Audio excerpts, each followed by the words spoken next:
everybody's gonna clip this video, all of this shit, and we go at Charleston White because look, bro, when an arrest is made, your whole defense goes out the window. All right, y'all, bro. Charleston White is trying to say that David is innocent, bro. Now, if that is true, I don't know what else. Pigs can fly. I don't know, bro. I don't know what to believe in anymore because the evidence I've seen, no way, right? But let's hear what he got to say, man. Maybe he gonna say something that changes our views. I highly doubt it, but come on, let's see. Like, comment, subscribe. Other than that, let's see what we got. Yeah. What you think about that?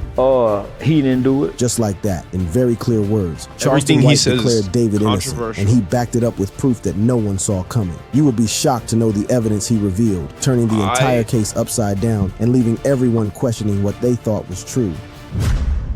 Charleston White declared David innocent. When the news first broke that a dismembered body had been discovered in a Tesla registered to rising music star David, the internet instantly spiraled into a storm of accusations, theories, and outrage. Headlines painted him as guilty before a trial even existed. Fans debated whether his lyrics were confessions, and brands quickly cut ties to protect their image. But right in the middle of all this chaos, one voice rose up louder than most. One man who wasn't afraid to say what almost nobody else dared to. Charleston White, known for being brash, controversial, and unapologetically unfiltered. Charleston stunned audiences when he boldly declared that the 20-year-old artist wasn't guilty at all. In fact, he insisted that the lack of an arrest was the clearest sign of David's innocence.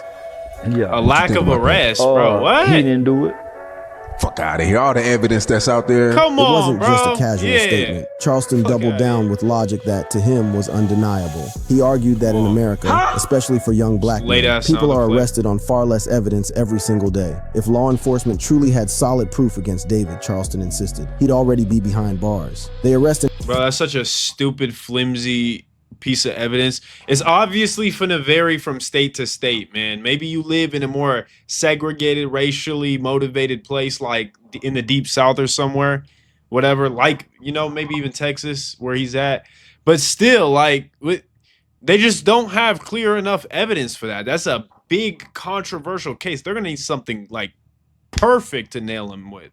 Come on now, you know better than that. With way less evidence. They'll put him in jail just to put a hold on him. To Charleston, the absence of charges didn't mean authorities were building a bigger case. It meant they didn't have a case at all. He illustrated it with one of his trademark analogies. That could be true too. Raw, and meant to make listeners uncomfortable enough to think. Listen, hold on. If they find a dead body in me and your car, and this is our car, do you think they'll let me and you stay out like long? They got out. So think about this. That blunt comparison hit at the heart of Charleston's point. Everyday people, he argued, would be locked up instantly if a body was tied to them. The fact that David was still touring, still free, still moving around publicly without an arrest, that, Charleston said, spoke louder than any rumor. But Charleston didn't stop at pointing out the lack of an arrest. Yeah, you better have something better than that. You want me to believe it? The allegations that David had been involved with an underage girl and connected to her gruesome death. On social media, speculation was everywhere. Matching tattoos, leaked photos, even song lyrics fans claimed were confessions. Yet Charleston dismissed the narrative, calling it too neat, too perfect of a setup. So think about this.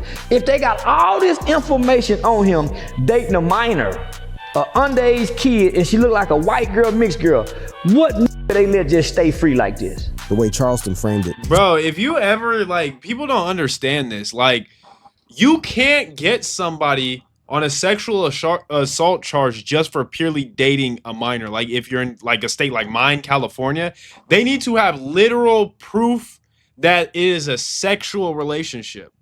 Not just because if you're just in a car and you're 25 and she's 14, they can't just arrest you like that. They need proof that it is a sexual thing. I know it sounds dumb, but that is how it works. So you're saying they have proof of a relationship with the minor. They're not going to just get you off that, first of all. Like, I know there's statute of limitations, states vary and all that, but in my state at least, if you were riding around, that's so stupid to me, man. If you were riding around with a girl who's super young or whatever, and they pull you over, they can't just get you because you're with the girl and you're dating her or whatever. They need to prove that there is there's sexual contact being made. And here's the thing. Who the hell is going to prove that? There's only two people in this scenario. The girl and him. The parents are nowhere to be found. Who is going to prove that? That's why they let him free. Come on. Charleston White just saying some rubbish. Story didn't add up. A black artist with alleged ties to a missing 15-year-old girl, supposedly with physical evidence linking him to her death, and yet not even a detainment, not even a set of charges to hold him temporarily. To Charleston, that silence from law enforcement wasn't negligence. It was proof that David might not be the villain the world was painting him to be. And in typical Charleston fashion, he didn't shy away from making his audience uncomfortable. He pointed to the way the body was found, dismembered, hidden, a crime that suggested far more planning and brutality than many thought David was capable of. He pressed his viewers to consider whether the whole thing could have been a setup, whether someone else entirely was responsible. They got all this evidence to point to say he did it. He done sliced the body up because the body was butchered, and still no arrest. As those words spread across X, YouTube, and Instagram, Charleston's take split the internet in half. To some, he was defending the indefensible, trying to absolve a man whose own car contained a teenager's remains. To others, Charleston was one of the only people willing to say out loud what they had been quietly thinking. Maybe this story wasn't so simple. Charleston White didn't just throw out a single hot take and move on. No, he lingered on this case, hammering his point home over and over again. To him, it wasn't just suspicious that David hadn't been arrested yet. It was downright impossible to believe the story as it was being told. He reminded his audience of one of the most infamous legal sagas in modern history, the O.J. Simpson trial. So you mean to tell me O.J. was found with a bloody glove, he was arrested immediately? Immediately, with all the circumstantial evidence they found on O.J., they placed it. So you mean to tell me they got all of this on this and he still get to move freely amongst America? By invoking... Bro, number one, that was in like the 1980s, 1990s. Number one. Number two, numero uno, or numero dos. Do you remember how controversial that case was? We still, like, people still don't know the full extent of what happened to this damn day, bro. To this day, we don't know. So you don't think in the last about 30 to 40 years that they finally thought, like, you know what? When we start getting people on these, like, super high-profile cases, we should, you know, maybe come with our A game a little more before we start making arrests. Because if they make an arrest and they can't get some actual forensic evidence, they gotta let him go. They can't do nothing, even if we all know he did it. So comparing O.J. Simpson in the 1980s on a case we still don't even have, like, full confirmation on, to the David situation is just an asinine point. Come on now. O.J., Charleston wasn't just making a comparison. He was highlighting what he saw as the hypocrisy in how cases are handled. If police will lock a man up based on the flimsiest circumstantial clues, then why hadn't they done the same with David, who supposedly had far stronger evidence stacked against him? And Charleston pushed this point into even darker territory. He began spinning scenarios that suggested someone else might be behind the crime. Scenarios that, while uncomfortable, revealed how much he doubted the official narrative. So I'm saying, let me think outside the box. All right. Maybe his mama done it. Maybe her mama done it and set him up. Maybe one of them racist uncles or cousins don't like her. Maybe the other boyfriend done it. Maybe the pimp who was sex trafficking her for the last year when she ran away done it. These weren't polished courtroom arguments. They were raw speculations thrown into the public like grenades. But that's exactly why Charleston's voice carried so far. He wasn't bound by rules of evidence. Get some help. So we have evidence of a girl that he was with in a car being chopped up. It's his car registered in his name. The tattoo, everything lines up towards him. And you want us to sit there and say, maybe it was the mom. Maybe it was a cousin. Maybe it was someone she didn't like. Some bullshit. Some asinine, idiot, like, moronicness. That's what you want us to go with. You're mad at the genuine... Bro, this dude, I swear he just be doing this on purpose, bro. Like, I figured out his strategy. He just be trolling, man. Like, he does not believe this. He knows what we all know, but he's such a good con artist for this, man. Like, you're mad at the public for jumping to a conclusion, but yours is like these crazy ass theories where you have 0% reason to believe that it was a cousin, mother, or some other BS. At least we have a pretty damn good reason to believe he did it. The car, the tattoo, etc. Come on, bro. Oh, God, man. I'm getting spoken in a way that resonated with the public, blunt, messy, and emotionally charged. And in doing so, he painted a picture of a case that, in his eyes, simply didn't add up. He even mocked the idea that David's relationship with the victim was clear-cut, calling into question the credibility of the matching tattoos that had gone viral online. Fans had latched onto the detail that both David and the 15-year-old victim shared a tattoo on their index fingers as proof of intimacy, but Charleston wasn't buying it. To Charleston, the tattoo didn't prove a relationship. If anything, it was another example of how thin evidence was being blown into damning headlines. And then came one of the most controversial lines of his defense, the part that made many people furious. Charleston turned his criticism toward the girl herself, using words that, while deeply offensive, revealed his belief that David was being scapegoated.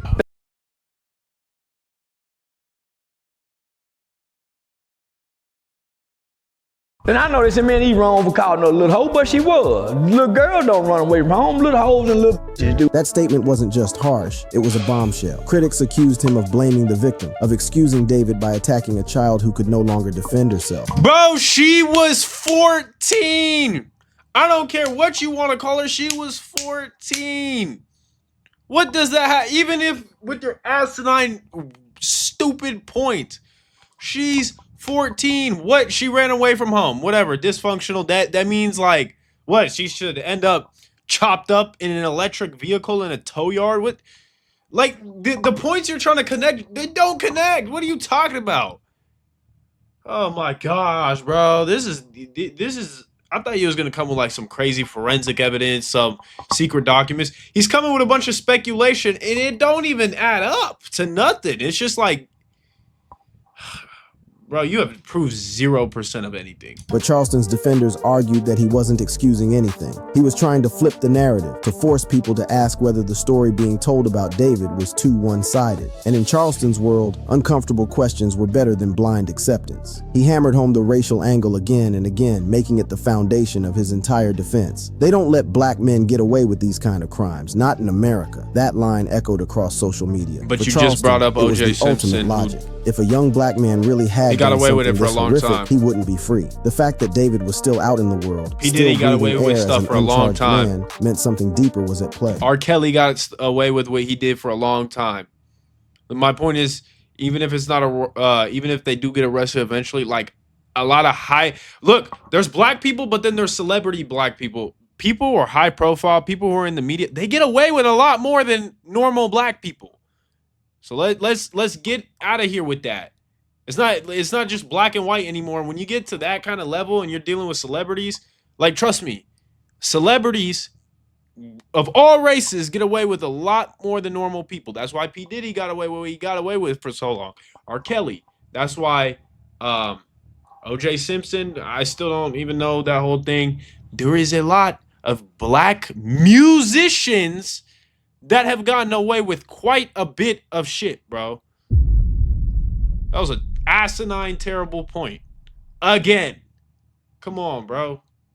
And that was why Charleston White stood out. While others were dissecting tattoos and lyrics, he was calling attention to the bigger picture, race, and how the system operates when the cameras are rolling. By this point, Charleston White wasn't just questioning the case. He was tearing it apart, piece by piece, and daring anyone to prove him wrong. His words carried the conviction of someone who had been studying injustice his entire life. To him, this wasn't just about one rapper. It was about a system that had never been fair to black men, suddenly acting too fair in a case. That seemed tailor-made for a quick conviction. Charleston's reasoning was almost paradoxical. The body found in a Tesla registered to David, the allegations of a relationship with a minor, the eerie lyrics in his songs, and saw guilt. Charleston looked at those same facts and saw innocence, because if guilt were real, he argued, the system wouldn't hesitate. It was a strange kind of defense. Charleston wasn't saying the evidence didn't exist. He was saying it was too much evidence. So much, in fact, that its very weight made the lack of arrest suspicious. To him, this was a contradiction that demanded explanation. He went even further. I mean, that's not the worst that almost point. No one else dared consider. What if, he asked, this wasn't David's crime at all?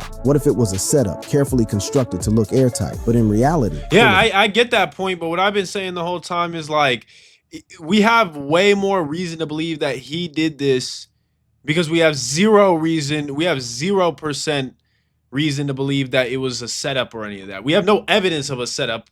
We have all the evidence that points towards him. We're not going to look at that and then say, well, what if it was all these other external factors? We're going to look at what we got right in front of us. You have zero reason to believe that it was anything else as far as we know right now. So, come on, man. The conspiracies, they're not the brightest, man. holes. Those what ifs turned Charleston's commentary into a viral spectacle. Some listeners shook their heads, dismissing him as reckless, irresponsible. Others, though, found themselves nodding along. After all, setups and cover-ups weren't unheard of in the world of celebrity scandals, and Charleston knew exactly how to keep that tension alive. He brought the conversation back again and again to one undeniable truth: David was still free. Okay, the death. He was dating a 13-year-old girl. So we got all this evidence, and you want me to believe that she's dead, and the police have not even arrested him for being involved. To Charleston, that answer was simple: because he didn't do it. And that was the hill he chose to die on. He knew it would spark backlash. Knew people would accuse him of downplaying the death of a child, of excusing behavior that shouldn't be excused. But Charleston had never been afraid of backlash. In fact, he thrived on it. So as social media tore itself apart, debating whether his defense was truth-telling or trolling, Charleston doubled down. He wasn't backing off. He told audiences to think about every case they'd ever seen where young black men were dragged into courtrooms over rumors, arrested. Stop taking meeting notes and let ClickUp AI Note Taker do it for you. It allows you to focus on your meetings,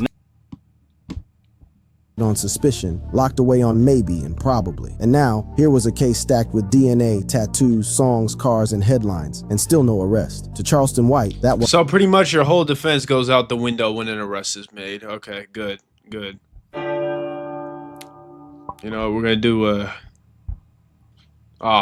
bro, this sound effect, what the fuck be going on with this shit, bro? Alright, whatever. So pretty much his whole defense is out the window when we see an arrest. Just like we gonna come, everybody's gonna clip this video, all of this shit, and we gonna at Charleston White, because look, bro, when an arrest is made, your whole defense goes out the window. The entire thing. Then what are you gonna say? He will get arrested. I'm telling you that right now. Wasn't coincidence. That was innocence. And for millions watching online, it was the kind of statement that forced them to stop, replay, and wonder if maybe, just maybe, he had a point. Charleston White's defense of David didn't come out of nowhere. To understand why his words went viral, why his opinion could stir up millions of comments, and why people even gave weight to his outlandish claims, you first have to understand the man himself. Because Charleston White isn't just another commentator with a microphone. No, he is not. He is a man built on controversy, a figure who has lived a life steeped in crime, redemption, hypocrisy, and spectacle, all rolled into one. Charleston's controversial history. Charleston was born in— Yeah, so that's all we're gonna cover right now, because I don't need to see the history of Charleston White. We know. You've been on the internet long enough, you already know Charleston White, bro. My gosh, bro. Look, I just gotta be honest, like, my whole problem with his whole thesis and all that is just like, you're saying, well, what if things don't line up, Here's my thing. There is more evidence for us to believe that he did do this than he didn't. I think, like, I like what he's saying in general, not in this case, though. I like that he's saying, like, we need to be paying attention, because, like, here's what be happening, bro. People do be lying and spinning stories, and the media, like, adds to that bullshit, too. But the problem is, like, in this case, it's undeniable. Number one, you made an example where you said, what if it's the mom, and then she set him up. What evidence do we believe, have to believe that the mom hated her daughter so much that she killed him, and then hated him as well so much that she used him as a scapegoat? Like, just think about stuff like that, bro.